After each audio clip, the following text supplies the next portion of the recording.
तो जैसे यदि हम लोग किसी रिपोर्ट को पढ़ते हैं प्लेटलेट्स का, तो उसमें जो रेंज होता है वह 1.5 लाख से 4.5 लाख रिपोर्ट किया जाता है कि यह नॉर्मल रेंज है। लेकिन बहुत सारे ऐसे लोग देखे गए जिनके प्लेटलेट 1 लाख से 1.5 लाख के बीच थे और उन्हें कोई सिम्टम नहीं हुआ, कोई बीमारी नहीं थी। तो जो अमेरिकन सोसाइटी ऑफ हीमेटोलॉजी है, उन लोगों ने एक गाइडलाइन निकाला कि यदि किसी के प्लेटलेट 1 लाख से ऊपर हैं और बराबर 1 लाख से ऊपर रहते हैं तो उन्हें कोई भी अन्य टेस्ट करने की या चिंता करने की ज़रूरत नहीं है, उन्हें कोई प्लेटलेट से संबंधित बीमारी नहीं है। दूसरा है कि यदि प्लेटलेट्स कम होते हैं, जैसे 1 लाख से 30,000 के बीच होते हैं, 1 लाख से नीचे हैं या कम ही होते जा रहे हैं, तो फिर ज़रूर उनको किसी अच्छे नज़दीक के फिजिशियन, यदि बच्चे हैं तो पेडियाट्रिशियन या हीमेटोलॉजिस्ट से मिलें, ताकि पता लगाया जा सके कि क्या कारण है इनके प्लेटलेट्स के कमी का, और जो भी कारण निकलता है उसके इलाज से वह ठीक हो सकते हैं। जी।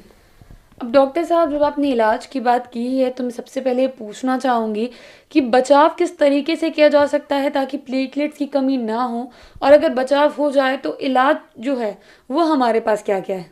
जी हाँ, तो जैसे प्लेटलेट्स की कमी मैंने बताया कि बहुत सारे कारणों से होता है। तो पहला चीज़ है कि डर नहीं रखिए, घबराइए नहीं, क्योंकि ऐसा हो सकता है कि आपके प्लेटलेट्स रिपोर्ट में कम आए लेकिन आप नॉर्मल हो सकते हैं। जैसा मैंने बताया कि 20% लोग ऐसे मेरे पास आते हैं जिनके लैब रिपोर्ट कुछ टेक्निकल प्रॉब्लम्स के कारण कम प्लेटलेट दर्शाते हैं, उनके प्लेटलेट्स नॉर्मल होते हैं। जब हम लोग मैनुअल प्लेटलेट कराते हैं तो उनके प्लेटलेट्स नॉर्मल आते हैं। तो डरे नहीं, घबराइए नहीं। दूसरी बात कि जैसे खाने पीने में यदि कोई शाकाहारी हैं या रूटीन पे ध्यान नहीं देते हैं या कुछ अनावश्यक दवाई, जैसा मैंने बताया पहले भी कि गैस की दवाई या कुछ आयुर्वेदिक होम्योपैथिक दवा वगैरह खा रहे हैं, तो उसको रोक दें, उनके कारण से भी प्लेटलेट्स कम हो सकते हैं। और खाने पीने पे ध्यान दें, रूटीन अपना अच्छा रहे, तो हम लोग बहुत सारे ऐसे केसेस हैं जिनमें प्लेटलेट्स को ठीक कर सकते हैं। बाकी जो अन्य बीमारियां हैं उसमें अर्ली डायग्नोसिस, जब हमें लगे कि दिक्कत है तो ज़रूर किसी अच्छे हीमेटोलॉजिस्ट से मिलें और इलाज कराएं, तो फिर हम लोग ठीक हो सकते हैं।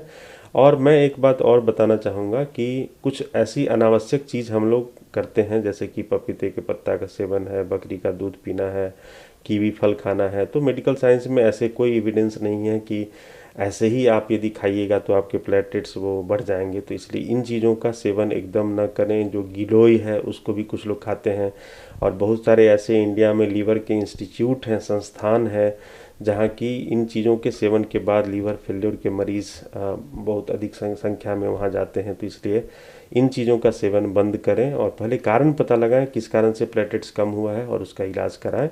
बाकी इलाज के लिए ज़रूरी है कि जानें कि किस कारण से प्लेटलेट्स कम हुआ है और उस बीमारी का इलाज करेंगे तो ठीक हो जाएगा। बहुत सारी बीमारियां हैं जिनके दवाइयों से प्लेटलेट्स फिर बढ़ जाते हैं, सबको प्लेटलेट्स चढ़ाने की ज़रूरत नहीं पड़ती है।